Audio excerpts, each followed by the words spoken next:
When you look at how fast technology has evolved in recent years, it's actually rather scary. And gaming has definitely been at the forefront of this, from pixels on a screen to behinds needing more polygons than an entire game.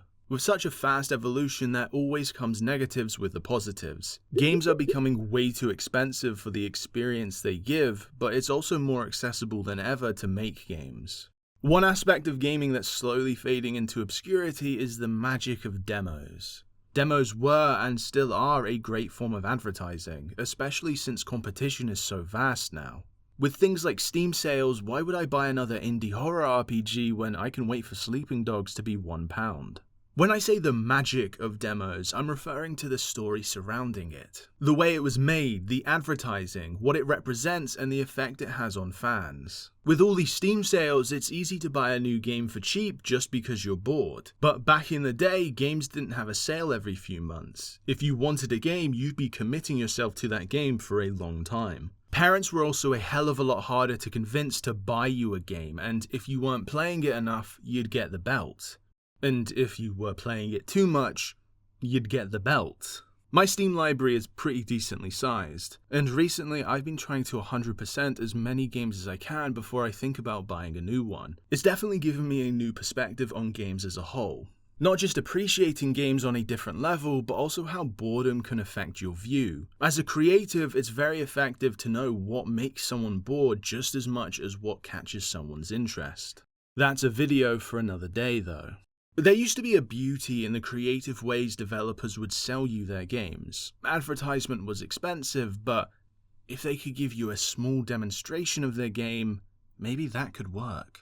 Demos are a good way to try before you buy. More recently though, some games are using a free demo as a way to gauge its reception, either through mechanics, servers, or bug testing. Back in the day, you couldn't just check a Steam page for something like this. Unless you were lucky like me and had regular car boot sales near you, it'd be very rare to find anything cheap, let alone free. Demo discs were an alternative for people, either sold as a collection found in other games or used as or alongside promotional material for other products or competitions. Sure, you see a new competition every few weeks on a pran of Kingles, but that's just for a cheap Bluetooth speaker. Finding a game disc in your box of Rice Krispies though, that's a feeling you'll never replicate. Gaming wasn't always as popular or normalized to the general public. TV advertisements were rare since toys were the moneymaker. Sometimes you would see a competition involving real kids though, and sometimes you'd see a new video game as the prize, or even a demo as one of the games. On those occasions where you'd finish a game's campaign and see if you could mess around with the settings for cheat codes, stumbling upon a demo for another game entirely was beyond amazing. Most of the time, if you did find a demo section, it would be just a trailer, but the excitement was still there. It seems to me that demos are being taken over by early alpha or beta builds. It's rare to try before you buy. You're simply expected to pay full price for an incomplete product and pray the developers are paid to finish it. This trend started with indie games because of things like Kickstarters or Patreons. You'd support a game through its development because it looked promising to you. AAA studios noticed this and saw an opportunity to produce slop and fix it later if the money was worth it. That's if they don't shut down the servers after taking all your money anyway. This isn't the point of the video though. I wanted to talk about demos and how to me they're a dying art form. I wanted to give you some examples of demos which show just how creative you can be with them. I also wanted to show you a few demos of games I'm excited for and think you should check out. So let's get started.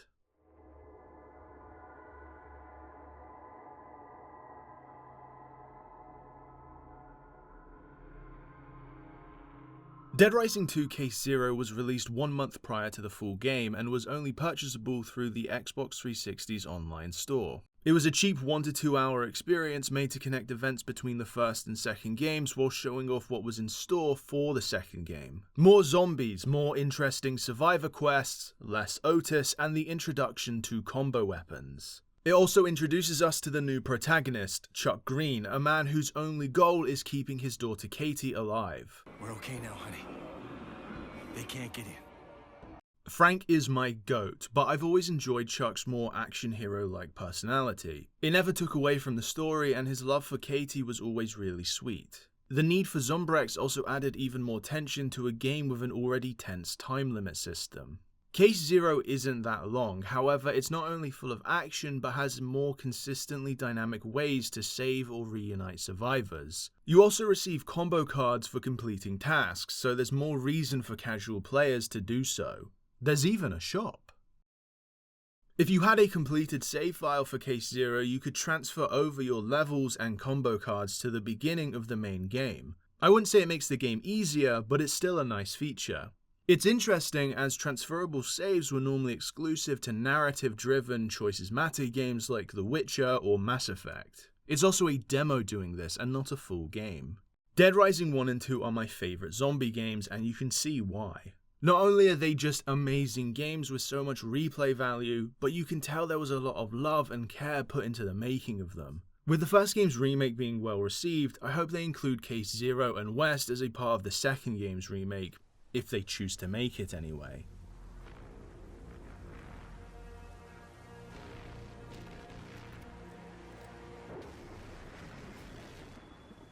Kept you waiting, huh? I've already made a detailed dive into what Ground Zeroes is and what it represents to Metal Gear fans, so please go check that out if you haven't already. The layman explanation goes like this. Ground Zeroes was an overpriced demo for the Phantom Pain, made to show off the capabilities of the Fox engine and how far the tactical espionage action game series has come. Similar to the PSP titles, the game was mission-based, with a new stealth system, new HUD, utility, guns, and a new interrogation system that went severely underutilized. The reason this game was interesting was for how it used its story, a way to connect Peace Walker to the Phantom Pain by creating intrigue, mystery, and setting up the main antagonist, Skullface. How do they do that? By making Snake lose everything. Everything not only he built in Peace Walker, but everything you built in Peace Walker. Your friends, Zeke, Mother Base. The next game in the series was meant to allow you to get a whole new kind of revenge.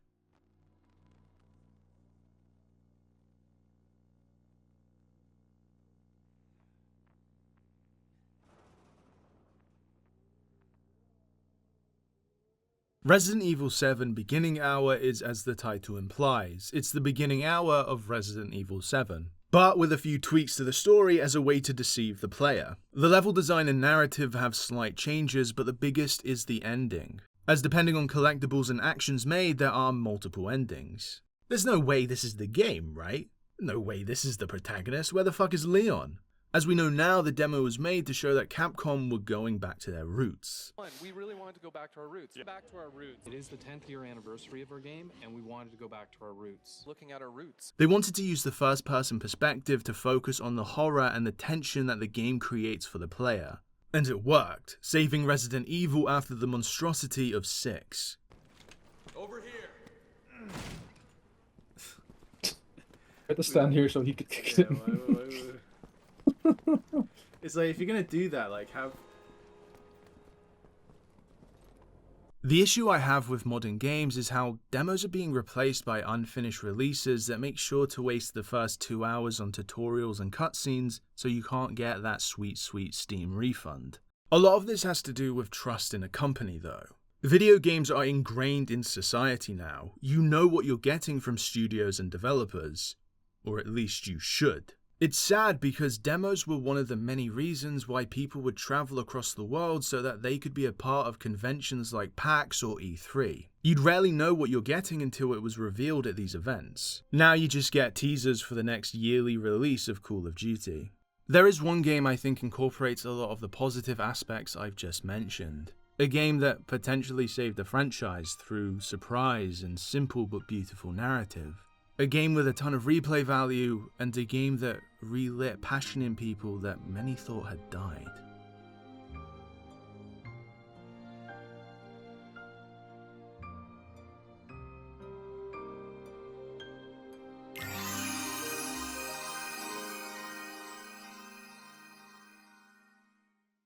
Writing the script for this was very difficult as I didn't want the whole video to become a review for 0.2. I love Kingdom Hearts. I got into the series with 2 and have played every game ever since. Kingdom Hearts 2 released on the PlayStation 2 in 2005. 0.2 was first seen at E3 in 2016. If you don't count final mixers and movies, between the two releases there were 5 handheld games and 1 mobile game, all of which tweaked the traditional combat style for gimmicky gameplay, all had a story you needed to know to fully understand the story within Kingdom Hearts 3, and all took place at completely different points in the narrative. Kingdom Hearts is a glorious mess, but we love it anyway. A fragmentary passage released as a part of the 2.8 collection 5 years after Dream Drop Distance and 4 years after the first trailer for Kingdom Hearts 3. Though there were still theory videos being made, it felt as if any hope for Kingdom Hearts 3 was slowly dying out. But at E3 2016, players finally got their hands on actual gameplay. A demo of a demo. 0.2 continues the secret ending of Birth by Sleep's final mix, even keeping the same name. Aqua has lost everyone she cares about to darkness, including herself, as she is stuck in the world of darkness. Or the dark world, whichever you want to call it. Whilst travelling through different worlds now lost to darkness, she goes through trials to test her resolve and willingness to resist giving in. Eventually she meets up with Mickey and helps to complete his quest to seal the Kingdom Hearts we see in the first game. Short, sweet, and to the point. There's a reason the theme is called Simple and Clean. From a gameplay perspective, a lot has changed, focusing on an updated version of the combat from 2 whilst adapting the things that worked from the handhelds. Magic is limited to the basics, and you can't change around your skills, only your shortcuts. There are no shops, and Aqua can't access her D-links. However, Aqua still has the focus gauge, and the command deck has been replaced by Grand Magic and Finish commands. Depending on the first hit in a completed combo, you can press triangle for a stronger version of your attack or magic. With the ability to cast magic whilst moving, this adds a lot to the combat. Combos are even more effective and allow for more creativity and freedom, which leads to a lot more fun. Though flow motion from Dream Drop Distance is gone, there is an idea of parkour at certain points in the game. You can even rail grind on the line of ice left by using Blizzard. There isn't much you can do with it here, but it's still a nice addition nonetheless. Something I like about these changes though is how there is a narrative implication to them. It adds a lot of depth to the game, as it shows the effects 10 plus years in the world of darkness can have on someone without just stating it. Obviously this is done to show off what we'd be getting from Sora in the third game, but I prefer to see it as how much Aqua has changed since Birth by Sleep. She doesn't have those bonds with her friends as she's in another dimension. The toll of said dimension has taken away her overpowered time magic. However, she's also grown a lot. Basic magics are now insanely powerful, her Spellweaver command is way more versatile, and her mastery over the Master's Keyblade has increased her physical power output. Kingdom Hearts has always been linear, and due to this being a demo, it's a lot more linear than usual. However, because of this, enemy placements are a lot more tactical and interesting. Previously, you'd have Heartless surround the player Fist of Fury style. Now they're placed in ways to add more challenge. Shadows are closer and more aggressive, flying enemies right behind them and use that aggressiveness to their advantage. Long-ranged enemies like Flame Cores are usually very far away and will kill you whilst you're distracted. It also allows for more cinematic and interactive intros. You can see what you're getting into whilst you're getting into it. Keeping your combos going is more difficult, but that makes it more fun and rewarding to overcome. Though it's a demo, there's still a lot of replay value because of the objectives. Side quests that require you to replay the game at least once to fully complete. The game is 3 hours long max because of cutscenes, so replaying on harder difficulties or to complete objectives isn't as daunting. I was never that good at Kingdom Hearts as a kid, but ever since it came to PC, I've had that itch to 100% the games. A fragmentary passage was the first game I completed on Critical. I'm sure to Kingdom Hearts diehards that means nothing, but to me, I had way more fun than I thought I would. It also gave me the confidence and need to play the other games on Critical. Also, we need more Aqua-focused games. Please, Nomura. Please! Please!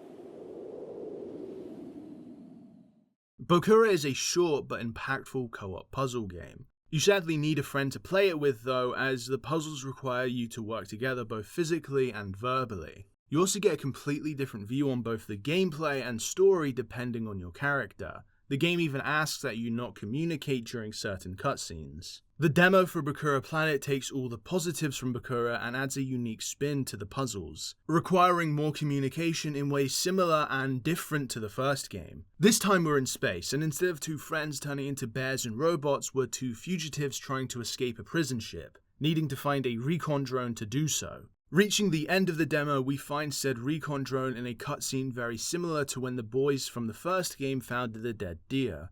However, something very different happens. At the time of this recording, the demo is still available, and I definitely suggest checking it out, as it adds a lot to the overall narrative without spoiling anything. The reason it doesn't spoil anything is because it's separate from the full release's story. Like the first game, you get separate cutscenes depending on who you pick, but sadly there are no choices in the demo. Choices in Bokura were nothing special. They were made to mean something to the player, not the narrative. To fully enjoy Bokura, you need to play through the game at least twice, potentially 3 times if you want your best outcome. The ending of Bokura Planet's demo and trailer for the full game heavily implied choices would mean a lot more for both the player and the story. Is that the case for the full game though? Well, go play it and find out. Not only is Bokura a great game, but this demo is such an amazing and unique way of advertising the final product. It doesn't spoil anything and shows off the potential for the puzzles. It works for both old and new fans. Playing this demo is what actually inspired this video, as I loved the concept so much and needed to find a way to share it with people. But with the actual video out of the way, I wanted to take some time to show off a few games I'm excited about. Games I only found out about because of their demos. Now that I've made an hour-long Sonic the Hedgehog video, I will inevitably become a Sonic YouTuber. It's a horror I've accepted, but will do everything in my power to hold off. I did mention in that video that if anyone makes a Sonic-inspired game, I will gladly support it, and that's exactly what Stan_Co has done with Pengu Lost and Wanted. Right now, the demo only has 3 levels, but there's enough content to get an idea of the final product. Fast-paced, creative, and momentum-based platforming in a unique take on the classic Sonic style. Pressing down makes Pengu slide on their belly. It works similar to curling into a ball, as it allows you to build up speed on slopes, and going fast enough will damage enemies. Dashing is like the spin dash, however it can also be used mid-air for some extra distance and height. Though the level design takes obvious inspiration from classic Sonic, it does feel like I'm playing something brand new. With Pengu, you need to utilize your whole moveset in more creative ways to get past a lot of these platforming sections. The springs are also nowhere near as overpowered as they are in Sonic, so you can't just rely on them to give you an easy speed boost to make certain jumps. There are also some alternate pathway segments. Nothing special, but it's a nice touch that adds a lot of character to these levels. You're also able to see the second pathway whilst on the first one, which is rather nice. Aesthetically, Pengu is gorgeous. The winter theme is obvious for a penguin, but it works for a reason. The cool color palette and beautiful shading makes these levels so inviting. Sound design also adds a lot to that. I wouldn't say the music is memorable, but it does its job, and Pengu sounds so cute and plumpy when they jump. The scream they make when you get hurt does make me feel like the biggest piece of shit on the planet though. If you love Sonic, you'll love Pengu. The demo is short and free, so you might as well give it a shot.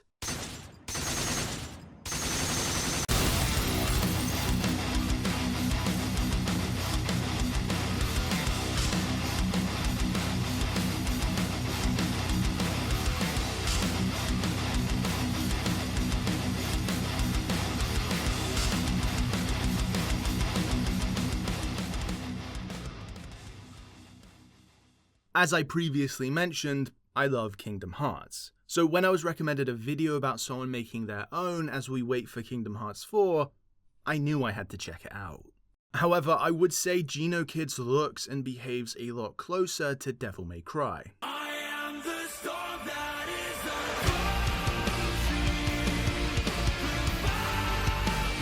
is Like Pengu with Winter, Genokids' aesthetic, sound effects, and weapons are all music themed.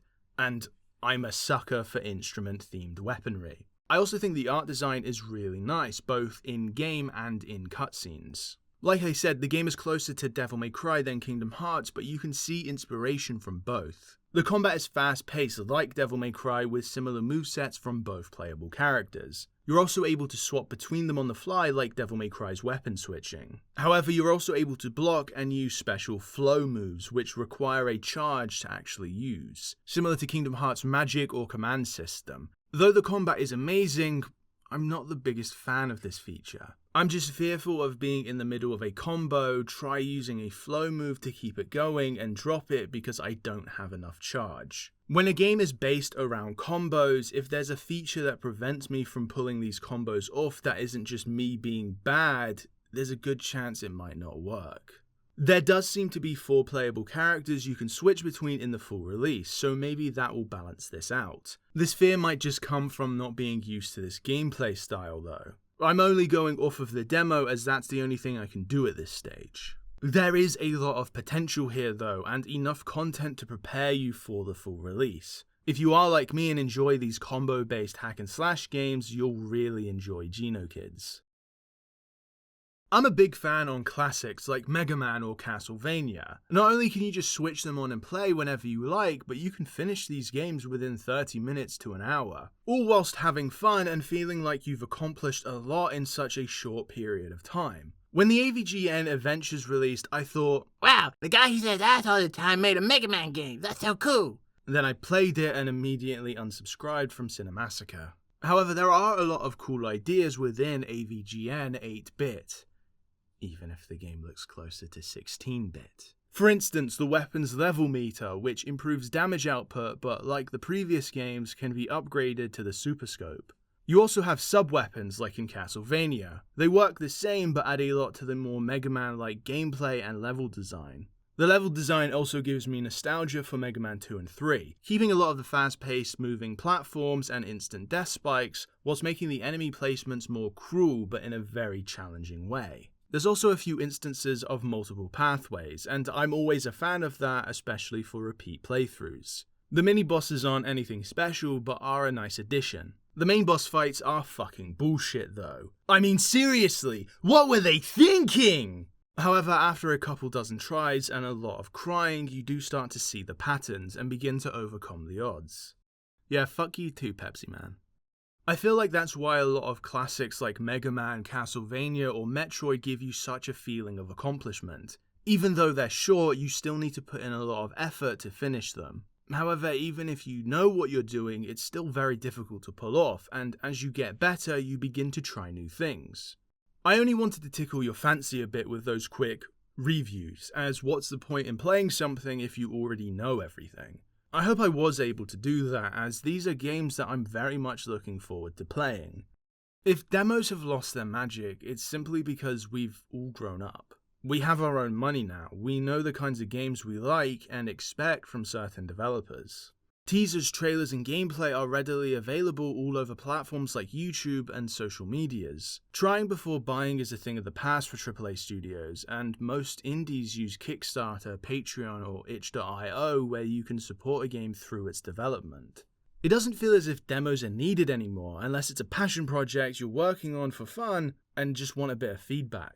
I'm not trying to start a movement to bring back the demo or anything, it's just when you see something that was such a big part of your childhood slowly die out, it does hit you, even if it's something small. This video was just a bit of fun to remember the good old days, and to spread the word about some cool indie games. If there are any indie games you're excited for, the comments are always open. I'll link the Steam pages for the games I've discussed in the description as well. But as always, thanks for watching.